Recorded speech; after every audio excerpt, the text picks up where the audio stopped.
Hello, welcome to my channel Prasad garden zone. ఈరోజు ఈ వీడియోలో మనం టెర్రస్ గార్డెన్, అదేవిధంగా ఏ రకమైన గార్డెన్ కూడా సమ్మర్లో వేసవికాలంలో ఏ విధమైనటువంటి కేర్ తీసుకోవాలి, ఏ విధమైనటువంటి ప్రాబ్లమ్స్ వస్తాయి, ఇవన్నీ కూడా ఈరోజు ఈ వీడియోలో నేను మీకు తెలియజేస్తున్నాను. ఎవరైనా కొత్త వారు ఉన్నట్టయినా, అలాగే లేకుండా సబ్స్క్రైబ్ చేయని వాళ్ళు ఉంటే నా ఛానల్ సబ్స్క్రైబ్ చేసుకుని బెల్ ఐకాన్ నొక్కండి. నా వీడియోలు మీకు నోటిఫికేషన్ వస్తుంది. ఫస్ట్ పాయింట్ ఏంటంటే మల్చింగ్. ఇది చాలా ఇంపార్టెంట్ పాయింట్ అండి. సమ్మర్లో ప్రతి మొక్కకే మల్చింగ్ చేయాలి. కారణం ఏంటంటే ఈజీగా డ్రై అయిపోతుంటుంది నేల, మట్టి నేల తొందరగా డ్రై అయిపోతుంటుంది. కాబట్టి దీనికి మనం ఇలా మల్చింగ్ చేయడం వలన ఈ నీరు తొందరగా ఆవిరైపోకుండా మొక్క మొదట్లో నీరు సాయిల్లో పట్టుంచి న్యూట్రియంట్స్ బాగా అందేలాగా మొక్కలు ఎండిపోకుండా కాపాడుతుంది. మల్చింగ్ దేంతో చేసుకోవచ్చు అంటే ఇలాగా ఎండుటాకులు లేదా మొక్కజొన్న పొత్తు పైన ఉంటాయి కదా, అవి కానీ వేసుకోవచ్చు. అలాగే వుడ్ చిప్స్ అంటే రంపం పొట్టు లాంటి చిప్స్ అనమాట, పెద్ద చిప్స్ లాంటివి కానీ, లేకపోతే ఇలాంటి పాడైపోయిన పాదులు, తీసేసిన పాదులు ఉంటాయి కదా, పాదులు కొమ్మలు కానీ, ఇలా ఏదో దాంతో చేసుకోవచ్చు. ఏది లేదనుకోండి అట్ట మొక్కలతోటి, బ్రౌన్ అట్టలు ఉంటాయి కదా, పార్సిల్స్ వస్తాయి, ఇవి కానీ, లేకపోతే అది కూడా లేదనుకోండి కోకోపీట్ని 1 ఇంచు 1 అంగుళం కోకోపీట్ని ఈ విధంగా దాని చుట్టూ సర్దండి. చూసారు ఎలా ఉందో? ఒక్క కలుపు మొక్క కూడా రాదు, నీరు అలాగా శుభ్రంగా చక్కగా ఉంటుందన్నమాట. మొక్క బ్రహ్మాండంగా బాగా ఎదుగుతుంది. ఈ విధంగా మల్చింగ్ మట్టి కంపల్సరీ చేసుకోండి. ఇందులో ఉన్నటువంటి వానపాములు కూడా చాలా మంచిది. ఇది ఇలా చేయడం వల్ల వానపాములు చూసారు 1 అంగుళం లోతు వరకు ఉంది, అక్కడి నుంచి మట్టి ఉంది. అలాగే ఆ విధంగా చేసుకోవడం వల్ల చాలా మంచిది. ఇందులో ఉన్న వానపాములకి, జీవరాశులకి అన్నింటికి కూడా మంచిది. అవన్నీ కూడా మొక్కకి ఉపయోగపడాయి అన్నమాట. చూసారు, ఇక్కడ ఏమి లేకపోతే ఇలాగ మనం బ్రౌన్ అట్టలు కానీ, కాగితం ముక్కలు కానీ ఇలాగ పెట్టుకోవచ్చు. ప్లాస్టిక్ అది వేయకండి, లెడ్తో చేసినట్టు ప్రింట్ మీడియా వేయకండి, న్యూస్ పేపర్లు వేయకండి. ఈ విధంగా మల్చింగ్ బట్టి కంపల్సరీ చేసుకోండి. గ్రీన్ మల్చింగ్ అంటారు చూసారు, చిన్న చిన్న మొక్కలు ఇలాగ వేసుకోవడానికి తగ్గ మొక్కలు, శత్రు మొక్కలు కాకుండా అనుకూలమైన మొక్కలు, ఇలాగ పెద్ద మొక్క మొదట్లో వేసాం అనుకోండి, అది మల్చింగ్ కింద ఉపయోగపడుతుంది. ఆ మొక్క ఈ మొక్క కూడా బాగా ఎదుగుతాయి. నెక్స్ట్ ఏంటంటే తేమ.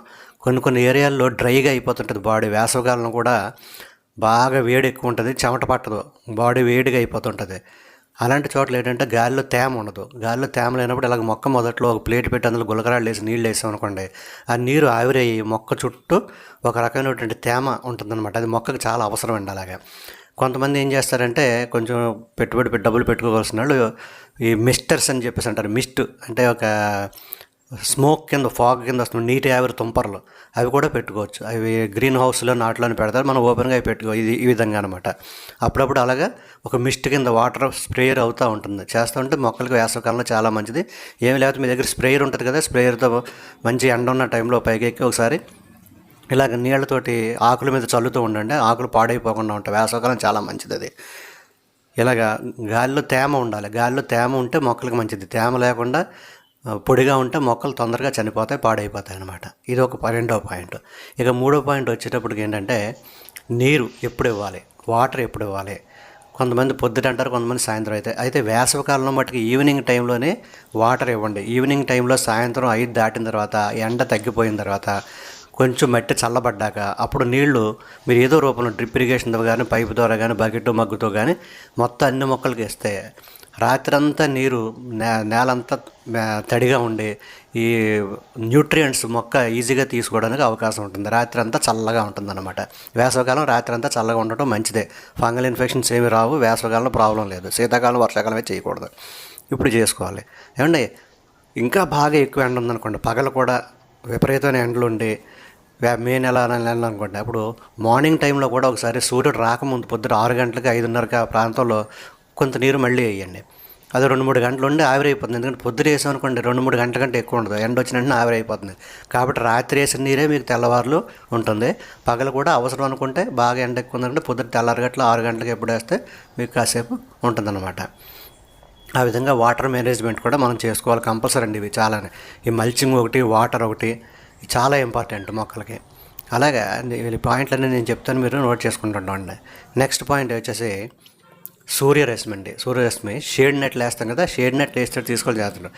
ఉదయం సూర్యుడు చల్లగా ఉంటాడు, అంటే పెద్ద వేడి ఉండదు. 12 గంటలతో పోల్చుకుంటే మార్నింగ్ వచ్చిన సన్ రైజ్లో, సూర్యకిరణాల్లో మనకు కావాల్సిన మంచి రేస్ ఉంటాయి, మొక్కకు కావాల్సినవి. అది అంత తీక్షణంగా ఉండదు ఎండ. ఆ ఎండను మొక్కల మీద పడేలాగా చేసుకోవాలి. మొత్తం మూసేయకూడదు షేడ్ నెట్ తోటి.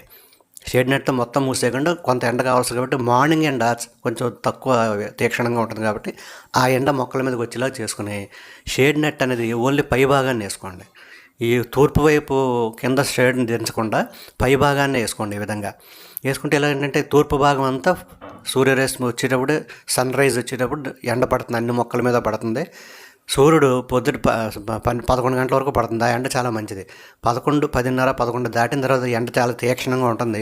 ఆ టైంలో పైకి వెళ్ళిపోతాడు సూర్యుడు, డైరెక్ట్గా కింద పడుతుంది. కాబట్టి సన్ రైజ్ ఈ నెట్ కాపాడుతుంటుంది అనమాట, షేడ్ నెట్ కాపాడుతూ ఉంటుంది. కాబట్టి అన్ని వైపులు మూసేయకండి. మూసేస్తే దక్షిణం పడమర మూసేసుకోండి, కానీ తూర్పు వైపుని మట్టుగా ముయ్యకుండా అలాగా ఓపెన్గా ఉంచేయండి. ఇలాగా చూసారు కదా. ఉంచడం వల్ల ఏంటంటే మనకు కావాల్సినటువంటి అతి తీక్షణమైనటువంటిది కాకుండా సామాన్యమైనటువంటి ఎండ మొక్కల మీద పడుతుంది. తీక్షణమైన ఎండ వచ్చేటప్పుడు ఈ విధంగా నీడ వస్తుంది. చూసారు కదా, మిట్ట మధ్యాహ్నం ఇది మిట్ట మనం వచ్చేటప్పుడు ఈ విధంగా నీడ వస్తుంది అనమాట. ఆ విధంగా ప్లాన్ చేసి తీసుకోండి. ఒకటే ఏం లేదు, తూర్పు వైపున షేడ్ నెట్ కిందకి దించకండి, అలాగే పైన వేసుకోండి. తూర్పు. నెక్స్ట్ చిన్న చిన్న మొక్కలు ఉంటాయి కదా, వాటిని ఏం చేస్తారంటే ఇలా పెద్ద మొక్కలు మొదట్లో పెట్టండి. ఆ పెద్ద మొక్క యొక్క నీడ నీళ్ళ మీద అడ్డంగా ఉండి ఎండని ఎక్కువ లేకుండా చూస్తాం. అలాగే చిన్న నారు లాంటిది ఉందనుకోండి, వాటిని ఇలాగ గుబురుగా ఉన్న మొక్కల మధ్యలో పెట్టేస్తే ఈ మొక్కల యొక్క నీడ వలన వాటికి పెద్దగా ఇబ్బంది కలగకుండా అవి కూడా హ్యాపీగా బతుకుతాయి అన్నమాట. కాబట్టి ఈ విధంగా ఈ సూర్యరశ్మి నుంచి తట్టుకోవచ్చు మొక్కలన్నీ కూడా. ఇది నెక్స్ట్ పాయింట్ వచ్చేటప్పటికి ఫెర్టిలైజర్స్. ఎరువులు ఎప్పుడు ఇవ్వాలి, ఏ ఎరువులు ఇవ్వాలి. మనం ఎక్కువగా వేసవికాలంలో లిక్విడ్ ఫెర్టిలైజర్స్ ఇస్తే మంచిది. ఎందుకంటే మొక్కలు తరచుగా స్ట్రెస్ గురవుతుంటాయి, వాటికి మంచి ఆహారం కావాలి, మంచి ఎరువులు కావాలి. అలాగని చెప్పి ఎక్కువ ఎరువులు ఇచ్చామనుకోండి, దాంట్లో ఉన్న నైట్రోజన్ వలన ఏంటంటే ఈ మొక్కలు వేడెక్కిపోతాయి.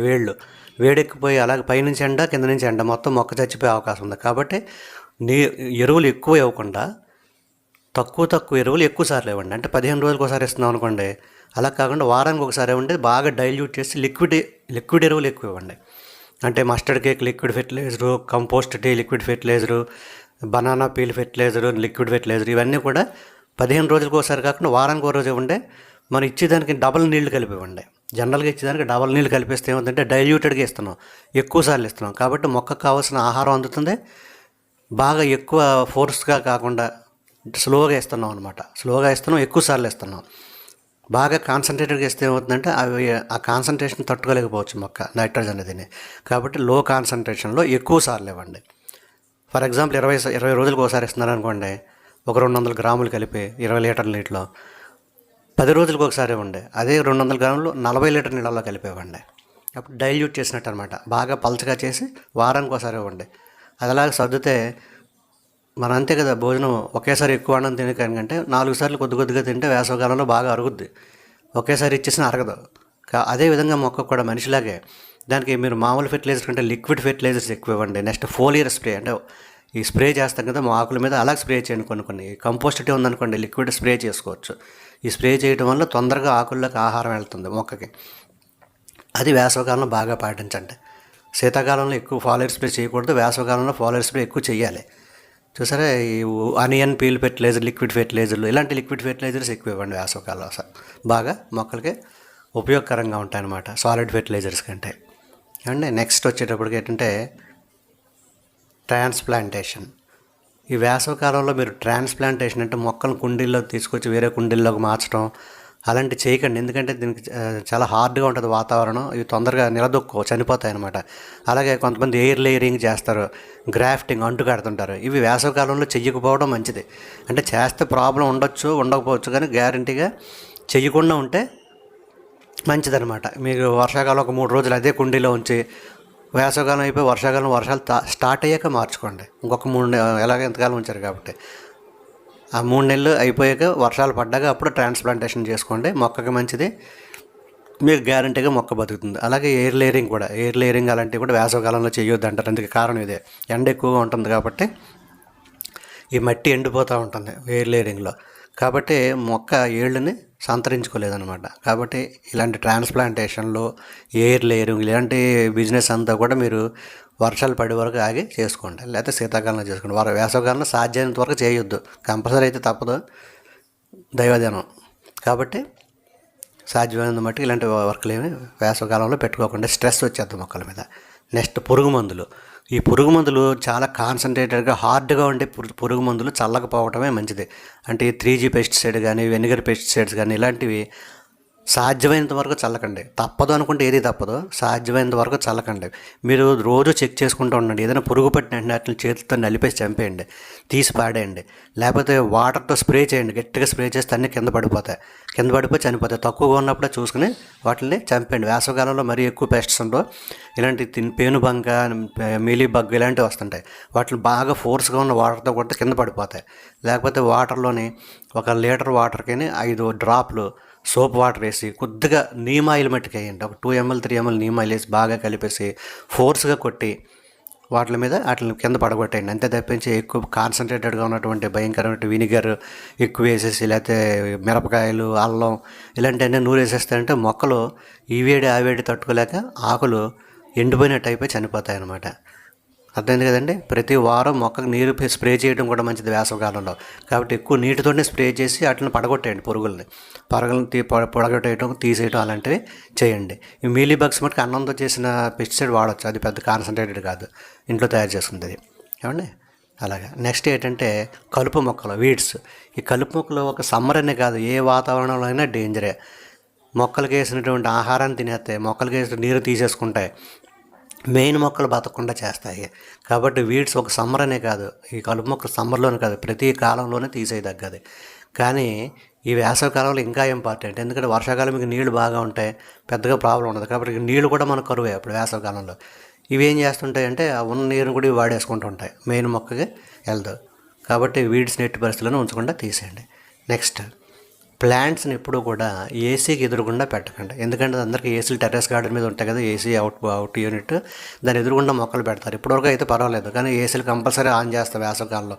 ఒక పక్కన సూర్యుడు వేడి, ఒక పక్కన ఏసీలు వేడికి మొక్కలు శుభ్రంగా నాశనం అయిపోతాయి. కాబట్టి దాని ఎదురుగుండా కొంచెం అటు ఇటు కూడా లేకుండా మొక్కలన్నింటినీ తీసేసి ఏసీ ఎదురుగుండా ఖాళీగా ఉంచితే గాలి కూడా బాగా వేస్తుంది, మంచిదన్నమాట. ఆ విధంగా చేసుకోండి. ఇవండి, ఈ వీడియో మీకు నచ్చింది అనుకుంటున్నాను. నచ్చితే లైక్ చేయండి. చాలామంది చూసి వదిలేస్తున్నారు. లైక్ చేయండి కంపల్సరీ. మీరు లైక్ చేస్తేనే మేము ఎంతో కష్టపడి తీసిన వీడియోకి ఉపయోగం. లైక్ చేయండి, షేర్ చేయండి, అలాగే కామెంట్, వీడియో ఎలాగుందో తప్పకుండా కామెంట్ చేయండి. నెక్స్ట్ సబ్స్క్రైబ్ చేయడం మాత్రం మర్చిపోద్దు. కొత్త వాళ్ళు కానీ, నెక్స్ట్ ఇదివరకు చూస్తూ కూడా సబ్స్క్రైబ్ చేసుకోకుండా ఉన్నవాళ్ళు కానీ కంపల్సరీ సబ్స్క్రైబ్ చేసుకుని మమ్మల్ని ఎంకరేజ్ చేయండి. మంచి మంచి వీడియోలు ఇంకా బోల్డని మీకు అందజేస్తాం. ఓకే అండి, thank you very much for watching my video.